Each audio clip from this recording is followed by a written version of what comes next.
കൂടുതൽ സംസാരിക്കുന്നില്ല. അൽഹംദുലില്ലാഹ് കബർ ജീവിതം അല്ലാഹു സന്തോഷത്തിലും സുഖത്തിലും കൈകളിലുമാക്കി കൊടുക്കട്ടെ. കുടുംബസമേതം നാളെ സ്വർഗീയ ലോകത്ത് ഒരുമിച്ച് കൂടാൻ നമ്മൾ ഈ ബന്ധങ്ങൾ അല്ലാഹു കാരണമാക്കട്ടെ. ആമീൻ യാ റബ്ബൽ ആലമീൻ. അവിടുത്തെ സംബന്ധിച്ച് പറയുകയാണെങ്കിൽ 2004-2005 കായൽപട്ടണത്ത് വെച്ച് ഞാൻ ആദ്യമായി ബന്ധപ്പെടുന്നത്. അവിടെ ബഹുമാനപ്പെട്ട റസൂലുള്ളാഹി സ്വല്ലല്ലാഹു അലൈഹി വസല്ലം ഒരു മക്കാമും എന്നാമുള്ള സ്ഥലത്ത് ബഹുമാനപ്പെട്ട ഒരു മക്കാമിൽ കിടക്കുന്ന ഒരവസ്ഥ സൈഡിൽ ഇബാദത്തിലായിരിക്കുന്ന ഒരു സമയത്ത് സിയാറത്തിന് പോയപ്പോ ഉസ്താദിന്റെ ശരീരത്തിൽ മൊത്തം അവിടെ ഈ വർഷത്തിൽ മക്കാമിന് ഉറൂസിന് മാത്രം ഇത്തളടിക്കുന്ന രീതിയാണ്. കഴിഞ്ഞ വർഷം അടിച്ചത് ഈ വർഷം പൊള്ളച്ച് അത് കാറ്റിനിങ്ങനെ ആടി ഇങ്ങനെ ഓരോ ഭാഗത്തും പാറി കളിക്കുന്നുണ്ട്. ഉസ്താദിന്റെ താടിയിലും ശരീരത്തിലൊക്കെ ഉസ്താദാണെന്ന് അറിയാം. അന്ന് ഉസ്താദുമായി ബന്ധപ്പെട്ട് വഖുർറബി അദ്ഖിൽനി മുദ്ഖല സിദ്ഖിൻ വഅഖ്രിജ്നി മുഖ്റജ സിദ്ഖിൻ വജഅൽനി മിൻ ലദുൻക സുൽത്താനൻ നസീറ എന്ന ആയത്ത് ഓതി കൈപിടിച്ചിട്ട് പറഞ്ഞു, ഇനി നമുക്ക് പോകാം എന്ന് പറഞ്ഞു. അന്ന് ഞാനവിടെ പഠിക്കുകയാണ്, കായൽപട്ടണത്ത് പഠിക്കുന്ന സമയത്താണ്. ഞാൻ പറഞ്ഞപ്പോൾ പഠിക്കാൻ വന്നതാണ്. അത് കുഴപ്പമില്ല, ഇന്ന് നമുക്ക് പോകണമെന്ന് പറഞ്ഞു. അവിടെ നിന്ന് യാത്ര തിരിച്ചു. പിന്നീട് പാലക്കാട് എത്തുന്നത് വരെ എന്റെ കൂടെ ഉണ്ടായിരുന്നു. പിന്നീട് വർഷങ്ങൾക്ക് ശേഷമാണ് ഉസ്താദിനെ ഞാൻ മമ്പുറത്ത് വെച്ച് കാണുന്നത്. ഏതായാലും അന്ന് മുതൽ ഇന്ന് ഈ വഫാത്ത് വരെയുള്ള ഉസ്താദിനുമായി ഇടപെട്ട കാര്യങ്ങളിലൊക്കെ നമുക്ക് ഉണ്ടായ സന്തോഷം. ഏകദേശം 19 സ്ഥലത്ത് ഉസ്താദ് മാറി മാറി താമസിച്ചിട്ടുണ്ട്. ഇവിടെ ഇരിക്കുന്ന ഓരോരുത്തരുടെ നാട്ടിലും ഉസ്താദ് താമസിച്ചിട്ടുണ്ട് എന്നുള്ളതാണ്. ഞങ്ങൾ ഉസ്താദുമായി ബന്ധപ്പെട്ടവരുടെയൊക്കെ നാട്ടിൽ കറങ്ങീരപ്പള്ളിയും മമ്പുറത്തും. അതിന്റെ മുമ്പ് 2004 മുമ്പ് 90-89 കാലത്ത് മമ്പുറത്ത് കീരിപ്പള്ളി എന്ന് പറഞ്ഞാൽ ഞങ്ങൾ പുഴ കിടക്കുന്ന ആ പള്ളി ഇന്നത്തെ പള്ളി പോലെ ഇന്നത്തെ സൗകര്യം അന്നില്ല. കാട് പിടിച്ച് കിടക്കുന്ന സമയത്ത് ഒരു തർമ്മൽ ഉസ്താദും മറ്റൊരു തർമ്മൽ കുഞ്ഞിക്കാദർ മുസ്ലിയാരി എന്ന് പറയുന്ന മഹാനും ഉണ്ടായിരുന്നു എന്നൊക്കെ ഉസ്താദിന്റെ സംസാരങ്ങളിൽ കിട്ടി. ഉസ്താദിന്റെ നാട് തന്നെ ഞങ്ങൾക്ക് ചോദിക്കാനോ, അവിടെ ഉള്ളവർ പലപ്പോഴും നാടോ വീടോ ചോദിക്കുമ്പോ അത് ചോദിക്കാനാണോ ഈ വിലപ്പെട്ട സമയം എന്ന് പറഞ്ഞ് നമ്മളെ ഇലാഹിയായ ഭാഗത്തേക്കുള്ള സംസാരങ്ങളാണ് ഉസ്താദ് കൂടുതലും ഉണ്ടായിട്ടുള്ളത്. കെട്ടുകണക്കിന് കാശുമായിട്ട് ഉസ്താദിനെ സമീപിച്ചവരെ തട്ടി നീക്കി ഒരു ഭൗതികമായിട്ട് ഒരു താല്പര്യവും ഉസ്താദിലില്ലാതെ ഉള്ള ജീവിതമാണ് കഴിഞ്ഞ കാലങ്ങളിൽ നമുക്ക് വഫാത്ത് വരെ ബോധ്യപ്പെട്ടിട്ടുള്ളത്. അല്ലാഹു തആല കൂടുതൽ ഉസ്താദിനെ എങ്ങനെ പ്രചരിപ്പിക്കുന്നതും സംസാരിക്കുന്നതും ഉസ്താദിന് ഇഷ്ടമില്ല എന്നുള്ളത് നമുക്ക് ജീവിതകാലത്ത് തന്നെ കാണാൻ പോകുമ്പോൾ ഒരു ഡ്രൈവർ കൂടുതലായിട്ട് 1-2 ആളുകളുണ്ടെങ്കിൽ പിന്നീട് പോലെന്ന് പറഞ്ഞ് തിരിച്ചയച്ചു. ഒറ്റയ്ക്ക് പോകുമ്പോൾ ഇരുന്ന് സംസാരിക്കുന്നതിന് അത്ര താല്പര്യം. കൂടുതൽ ആളുകൾ കൂടെ ഉണ്ടാകുമ്പോൾ ഉസ്താദ് സമയം തരാറില്ല. അത്രത്തോളം ജനങ്ങളുമായിട്ട് ബന്ധം കുറയ്ക്കുകയും ഞാനൊക്കെ മൊബൈല് വണ്ടിയിൽ വെച്ചിട്ട് പോക്ക് ഒരിക്കൽ മൊബൈൽ ഫോൺ ഓണായപ്പോ എന്നോട് പറഞ്ഞു, സൃഷ്ടികളുമായിട്ടുള്ള ബന്ധം കൂടും തോറും സൃഷ്ടാവിലേക്ക് അകലം കൂടും കേട്ടോ എന്ന് 3 വട്ടം പറഞ്ഞു. ഇങ്ങനെയുള്ള രീതിയാണ് അതിനൊക്കെ മനസ്സിലാക്കാം. ഉസ്താദ് ഇവിടെയാണ് തെരഞ്ഞെടുത്തിട്ടുള്ളത്. അല്ലാഹു സന്തോഷം കൊടുക്കട്ടെ. അൽഹംദുലില്ലാഹി റബ്ബിൽ ആലമീൻ. അല്ലാഹുമ്മ സ്വല്ലി അലാ സയ്യിദിനാ മൗലാന മുഹമ്മദ് യാ കരീം യാ റഹീം യാ അല്ലാഹ് യാ അല്ലാഹ് യാ അല്ലാഹ് യാ റഹ്മാൻ യാ റഹീം യാ മലിക്കുൽ ഖുദ്ദൂസ് സലാം അർഹമർ റഹീമീനായ അല്ലാഹുവേ, നിന്റെ ഗുണങ്ങൾ നിർത്തി നിന്റെ മഹാന്മാരെ മുൻനിർത്തി നിന്നിലേക്ക് ഉയർത്തിയ കരങ്ങളെ നീ സ്വീകരിക്കണം. റഹ്മാനേ, ഞങ്ങൾ ഓതിയ ഫാത്തിഹ, സൂറത്ത് യാസീൻ, ദിക്റുകൾ, സ്വലാത്തുകൾ എല്ലാം നീ കബൂലാക്കണം. റഹ്മാനേ, ഇതിലൊക്കെ കാമിലായ സവാബ് ഞങ്ങൾക്ക് നൽകണം. റബ്ബേ, ഇതിന്റെ സവാബിനെ ബഹുമാനപ്പെട്ട മഹാന്മാർ, അമ്പിയാക്കന്മാർ, ഔലിയാക്കന്മാർ, ശുഹദാക്കൾ, സ്വാലിഹീങ്ങൾ, മുഅ്മിനീങ്ങൾ, മുഅ്മിനാത്തിന്റെ അർവാഹുകളിലേക്ക് എത്തിക്കണം. റബ്ബേ, ഞങ്ങളുടെ പള്ളിക്ക് ചുറ്റും അന്തരീക്ഷം കൊള്ളുന്ന മുഅ്മിനാത്തിന്റെ അർവാഹുകളിലേക്ക് എത്തിക്കണം. റഹ്മാനെ, ജയിച്ച് ബഹുമാനപ്പെട്ട ഉസ്താദ് അവരുടെ ഹദറത്തിലേക്ക് എത്തിക്കണം. അല്ലാഹ്, അവിടുത്തെ ദറജ ഉയർത്തണം. റഹ്മാനെ, സന്തോഷം നൽകണം. റഹ്മാനെ, മക്കളാകുന്ന ഞങ്ങൾ ചെയ്യുന്ന എല്ലാ സന്തോഷങ്ങളും അവരുടെ റൂഹിലേക്ക് നീ എത്തിക്കണം. റഹ്മാനെ, റഹ്മാനെ, ഞങ്ങളുടെ പ്രവർത്തനങ്ങളൊക്കെ നീ സ്വീകരിക്കണം. റഹ്മാനെ, മുസ്ലിം ഉമ്മത്തിന് ഇസ്സത്ത് നൽകണം. അല്ലാഹ്, മുസ്ലിം ഉമ്മത്തിന് സന്തോഷം നൽകണം. റഹ്മാനെ, ലോക മുസ്ലിമീങ്ങൾക്ക് സമാധാനം നൽകണം. റഹ്മാനെ, പ്രയാസപ്പെടുന്നവർക്ക് നീ മോചനം നൽകണം. അല്ലാഹ്, ദുആ നീ കബൂലാക്കണം. അല്ലാഹ്, എല്ലാറ്റിനും ഉപരി അവസാനം വളരെ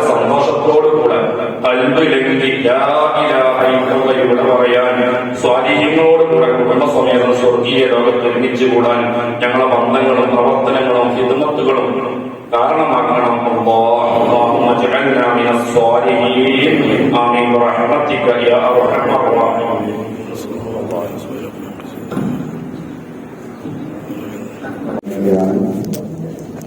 ഞാൻ പോകുന്ന ആളുകളെ മനസ്സിലാവുന്നതുകൊണ്ട് ഇതിന്റെ കാര്യം ശ്രദ്ധിക്കണം കൊടുക്കുന്നു.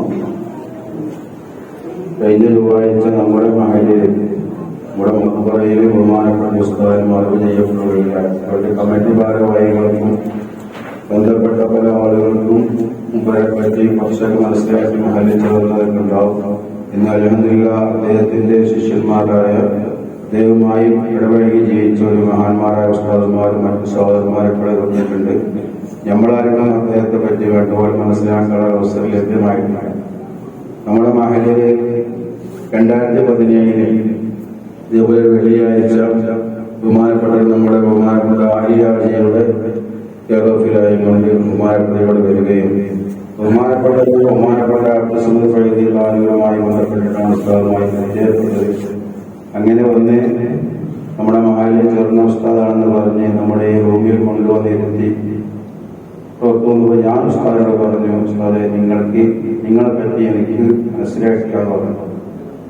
നമ്മളെ ഉസ്താദുമാരെ കളമ്പടിസ്ഥാനത്തേക്ക് നമ്മൾ കൂട്ടിയെന്നൊക്കെ കാര്യങ്ങൾ പറഞ്ഞുകൊണ്ടാണ് ഉസ്താദിനോട് പറഞ്ഞു ഇൻഷാ അല്ലാഹ് ഞാൻ തൊട്ടടുത്ത ദിവസം വരാം എന്ന് പറഞ്ഞ് ഞാൻ ഇവിടെ മദ്രസയിൽ പഠിപ്പിക്കുന്ന ആളാണ്. അപ്പൊ മദ്രസ വിട്ട് വിടുന്ന സമയത്ത് ഉസ്താദ് ഡ്രൈവറുമായി ഇവിടെ വന്നേ എന്നോട് മദ്രസ വിട്ടില്ല വിടാനായി എനിക്ക് വേണ്ടി വിടണ്ടെന്ന് പറഞ്ഞു. പിറ്റേന്ന് ശേഷം റൂമിൽ വന്ന് ഉസ്താദിരുന്ന് ഇങ്ങനെ ഉസ്താദ് പറഞ്ഞു, ഞാൻ ആലുവ സ്വദേശിയായിരുന്നു. 40 കൊല്ലമായി ആലുവയുമായി കൊണ്ടിട്ട് അന്ന് ഇത് നടക്കുന്നത് കൃത്യമായിട്ട് 8/4/2017 എന്റെ റൂമിൽ ഉസ്താദ് വന്നത്. ഏകദേശം റജബ് മാസം 11-ാം തീയതി. അങ്ങനെ ഉസ്താദിന്റെ കാര്യങ്ങളൊക്കെ പറഞ്ഞ് ഉസ്താദ് ഭീമാപ്പള്ളിയിൽ പോയി മഹാനായിരിക്കുന്ന ആളുമായി ബന്ധപ്പെട്ട് അങ്ങനെ ആത്മീയതയോട് ജീവിക്കാനുള്ളൊരു മാനസികാവസ്ഥയിലെത്തി അല്ലാഹ് എന്നൊരു ചിന്തയുമായിട്ട് ഒഴുകി ജീവിക്കുന്ന ഒരു കാഴ്ചപ്പാടിലായി അക്കാലത്ത് ജീവിച്ചിരിക്കുന്ന ബഹുമാനപ്പെട്ട കക്കടിപ്പുറ അബൂബക്കർ മുസ്ലിയാരും കാപ്പനങ്ങാടി ബാബു മുസ്ലിയാരും മുഹമ്മദ് ബാബാവിന്റെ ആരിഫ്യങ്ങളായ മഹാന്മാരുമായിട്ട് ബന്ധപ്പെട്ട് ചാപ്പരങ്ങാടി ബാബു മുസ്ലിയാരും ഞാനും ഒരു പാത്രത്തിൽ നിന്ന് ഭക്ഷണം കഴിച്ച് കുറെ കാലം ജീവിച്ചു എന്ന് എന്നോട് പറഞ്ഞു. അങ്ങനെ അള്ളാഹുവിന്റെ ആരിഫ്യങ്ങളായിരിക്കുന്ന മഹാന്മാരുമായിട്ട് ബന്ധപ്പെട്ട് അള്ളാഹുവിന്റെ മാരിഫത്തിലായി മുന്നിൽ ജീവിതം കഴിച്ച് അങ്ങനെ പിന്നെ ജീവിച്ചിരുന്നൊരു മഹാനാണ്. 40 വർഷമായി ഞാൻ ആലുവയുമായി ബന്ധപ്പെട്ടെന്നാണ് അന്ന് എന്നോട് പറഞ്ഞത്. ഏകദേശം 7 വർഷം കഴിഞ്ഞു. 2011 നമ്മുടെ മുത്തുക്കോയ തങ്ങൾ പാപ്പാന്റെ അവിടെ താമസമാക്കിയിരുന്നു. പിന്നീട് അവിടെ എന്നോട് പറഞ്ഞതാണ് ഞാൻ മുസല്ല എന്ന സ്ഥലത്ത് അവിടെ ലഘുവായ ജീവിതം ജീവിച്ച് ബോധമായിട്ടുള്ള ആരാധനയും എഴുതുന്ന ഒരാളാണ്. സംസാരം മനസ്സിൽ ജനങ്ങളെ അറിയാനോ മറ്റോ ആഗ്രഹിക്കാത്ത ഒരാളായിരുന്നു. അതുകൊണ്ട് ആ ജനങ്ങൾ കൂടുന്ന സ്ഥലത്ത് നിന്ന് പിന്നെ മുമ്പിൽ മാറി താലൂക്ക് വാക്കായിരുന്നു ഉണ്ടായിരുന്നത്. അങ്ങനെ നമ്മുടെ മഹലിൽ നമ്മൾ ചെയ്ത് 2017 കല്യാണം കഴിച്ചിട്ടില്ല എന്ന് എന്നോട് പറഞ്ഞു. മക്കളും ഒന്നും അദ്ദേഹത്തിന് ബഹുമാനപ്പെട്ടവർക്കില്ല. ജനങ്ങളുമായി പരസ്യമായി ഇടപഴകാൻ ഞാൻ ആഗ്രഹിക്കുന്നില്ല.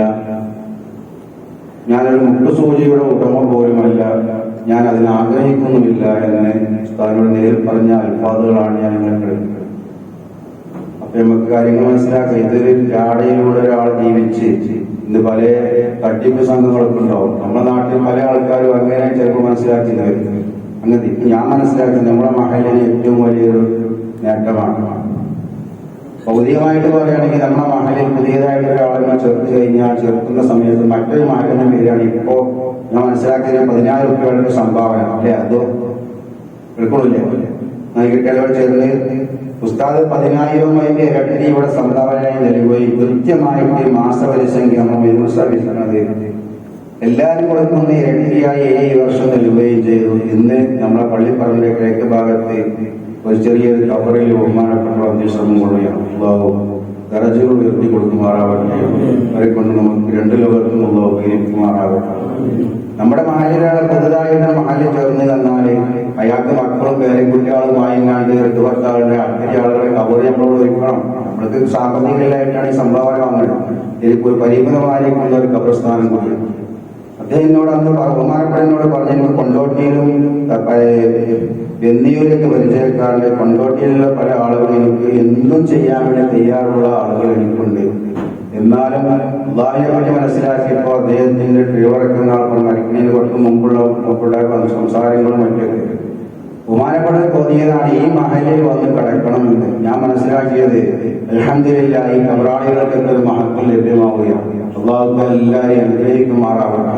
അള്ളാഹിന്റെ മഹാന്മാരോടുള്ള മഹയ്യത്ത് ആ ദുനിയാവിലും ആഖിറത്തും ഒരുമിച്ച് കൂടി നിൽക്കുക എന്നുള്ളത് അതൊരു മനുഷ്യന്റെ വിജയത്തിന്റെ കാര്യമാണ്.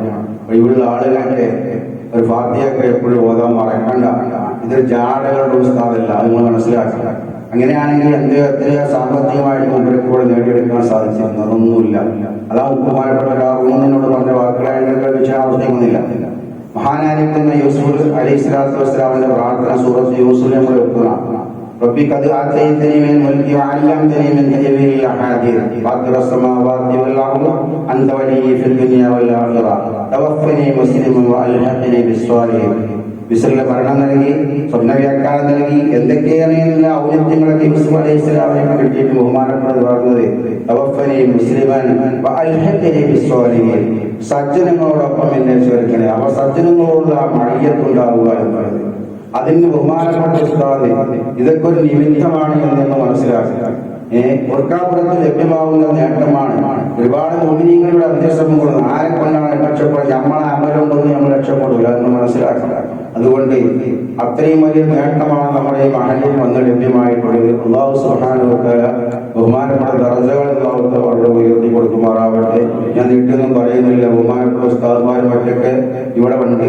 അപ്പൊ നമ്മൾ സാധാരണ ചെല്ലുന്ന പോലെ ഇവിടെ ദിക്ർ ചൊല്ലി യാസീൻ ദുആ ചെയ്യും. അതിന്റെ ശേഷം നിമിത്തമാണെങ്കിൽ എന്നേക്കാൾ പരിചയമുള്ള ഉസ്താദ്മാരെ കൊണ്ടുപോകുന്നത് 5-10 മിനിറ്റ് ഉസ്താദിനെ പറ്റി പറയുകയാണെങ്കിൽ ആദ്യകാരായ നിങ്ങൾക്ക് മനസ്സിലാക്കാൻ